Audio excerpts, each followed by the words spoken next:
Brad Williams, Frugal Finance. Let's talk about budgeting. Really, the thesis behind Frugal Finance is getting a handle on basic budgeting, saving money, investing, borrowing, budgeting, understanding how banks work or credit cards, a little bit about your paycheck. This is a beginner course. This could be for kids. This could be for some who just don't understand the workings behind your money. I'm going to go quickly through this. Here, making a budget. This is provided by consumer.gov by the FTC. Pretty basic information. Great beginner guide. Making a budget. A budget helps you make sure you'll have enough money every month. So a budget. If you're a kid and you're getting allowance, that's part of a budget. That's your income. Then you're required to pay for your cell phone. Well, that's part of the budget. That's the expense. So now you're going to go, well, I want some add-ons to my phone. That's going to cost me money. What are you going to have to do? You're going to have to make more money. You're going to have to budget for whatever little expenses that you might have related to your phone. Well, that's part of making a budget. Oh, let's click that. Making a budget. A budget helps you make sure you have enough money every month.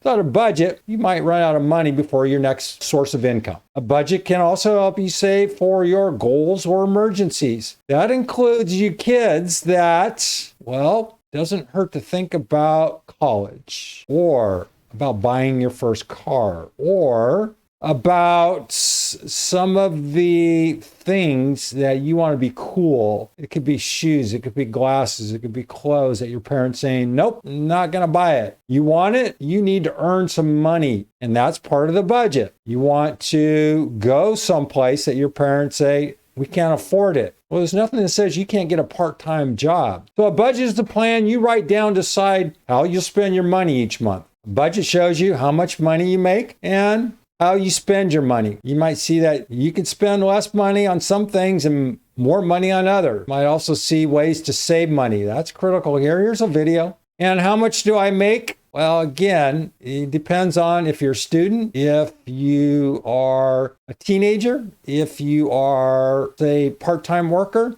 How do I make a budget? Start to make a budget by gathering your bills and pay stubs. Use this budget worksheet here. Let's take a look. And here's just a simple budget worksheet. You can print this out, or I might leave a link up here on this left side. There's just a bunch of Excel spreadsheets. You might want that because here it's just a one-off kind of deal. In other words, you can print this, but then you can't save the data. That's okay. There's a lot of tools out there. This is just an introduction to budgeting. It's a nice little form, self-explanatory. If this is for kids and teenagers, clearly you want to X out a bunch of this stuff and you just want to overwrite. That's why a spreadsheet is excellent. You can use this as a template, print it, and then take it over to Excel and open up one of those templates and modify it accordingly. Here, you're going to make a list of your bills. Bills include things like rent, electricity, water, telephone service. If you're a kid, you're going, what is all this stuff? Well, this is what your parents have to pay every single month. So get used to it because at some point in time, you're going to need to understand everything out there is very expensive. So now you need to understand that I need to make a lot of money in order to pay for all this stuff. Use your pay stubs to write down how much money you make each month. So if you're mowing lawns, or if you are writing ChatGPT queries, or if you're doing something of that nature, if you're selling stuff online, well, that is going to be your gross. Then you're going to have your expenses, and then you're going to have your income. Also include any money you get from other sources. Some people don't get paid every month. If you don't get paid every month, use your income from last year to estimate your monthly income. All right, if you're getting paid on commissions, you only may receive income every 4 weeks. It's a teeter-totter. Sometimes you're making money, sometimes you're not. That's why you need to budget if you're self-employed, or if you're a self-contractor, or if you're a contractor of some sort, or if you're self-employed. Subtract your monthly bills and expenses from how much money you make in a month. This should be more than zero. If the number is less than zero, you're spending more money than you make. Look for things in your budget you can change.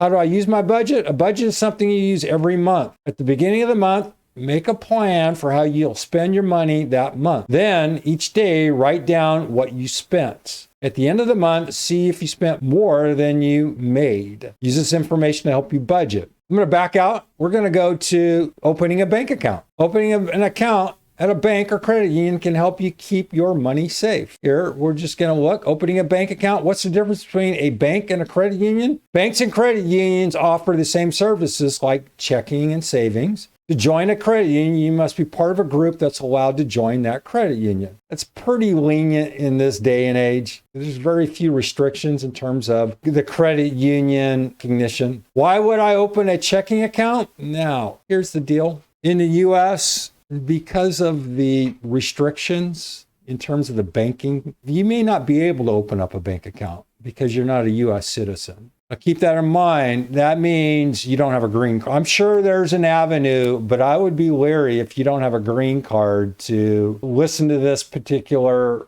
video because it won't apply. I don't think you have many rights. But why would I open a checking account? You might open a checking account at a bank or credit union to keep your money safe, to pay using debit card or check instead of cash, to get cash from an ATM, pay your bills online using your checking account, get access to loans depending on your credit history, cash checks, wire money, or pay other people through online app. We're going to have a different discussion on debit cards. Why would I open a savings account? Banks and credit unions offer savings accounts. Well, again, this is a scam. Here's a case. Here it is, the 17th, and yesterday, Capital One, one of the largest banking institutions in the United States, were ripping off people left and right. Yesterday, the FTC sued this group for $2 billion. Why? Because they were scamming people. They had this super low savings account. Then they had a mirrored account with almost the exact same name. They didn't notify consumers of this other plan. The low savings account paid 0.005%. The exact same savings account with just a slight name change was paying 4.75%. That's crap. Bottom line crap by the corporate greed. And I hope the FTC wins because we see this day in and day out. Capital One's not alone. Every other one of these institutions plays the same game. You, as a consumer, we're in a hurry. We get so much information. We're overloaded. And I could see how these crooks will do it.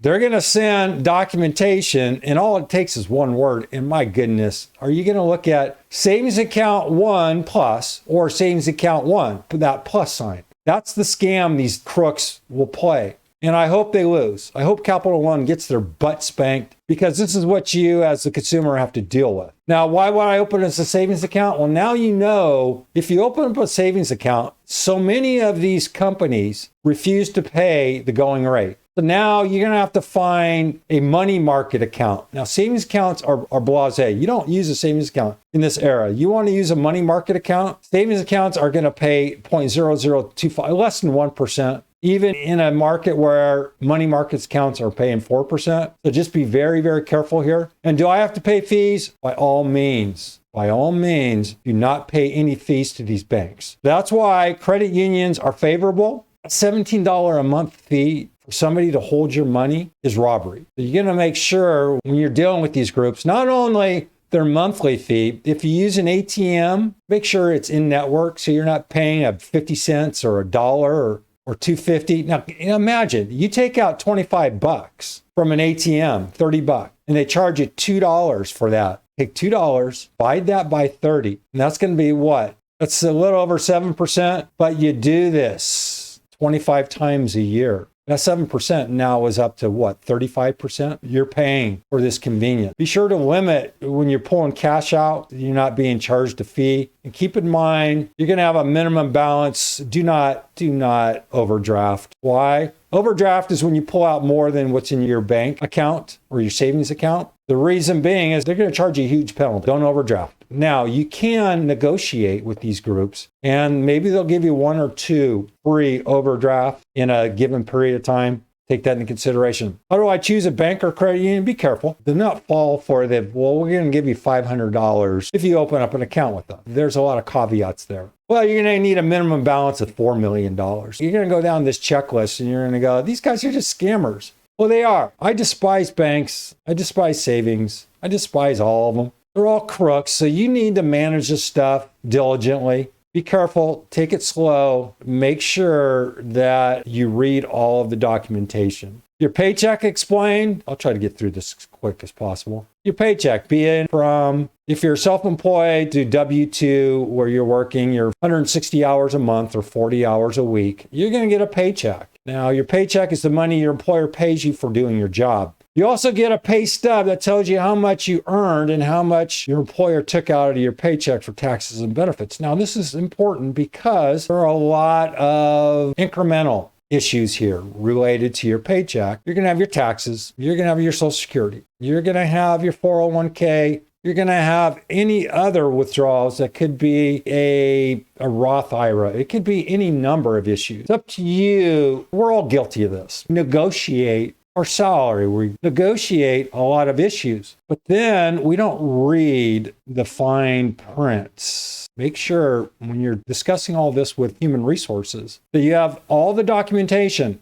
that explains all of the benefits that your company's providing and put a dollar amount to that. Human resources, large companies will do that. Human resources on a small company don't. So you need to put a dollar for dollar value. Company's paying for your health care. If your company's paying for, now keep in mind, if you have benefits such as the state-related maternity leave, or if you have vacation time, if you have sick days, you need to compute what that value is and make sure that it's a dollar for dollar. If you're shopping around for a job, that the company you're working for, one, is a recognized company, that they have the earnings that they can actually pay you. How do I get money from my paycheck? Today, we're using electronic for everything. So your money is electronically being bounced over to your bank, savings, wherever institution you're using. Now, if you're in some industries where it's a mom and pop shop, you may just get an actual check. They'll cut you a check every 2 weeks, and you'll have to deposit that check. Other than that, that money will be sitting in your account, and then from there, you're free to do what you want, and that includes taking withdrawals for your expenses, so on and so forth. Why do I bring home less money than I earn? Your employer takes out or deducts money for taxes before you get your paycheck. This is called tax withholdings. The law says that employers must deduct money for state and federal employment taxes. Federal Insurance Contribution Act, the money is used for the government Social Security and Medicare, disability or unemployment insurance. Employer also deduct money for benefits if you have them. They include health insurance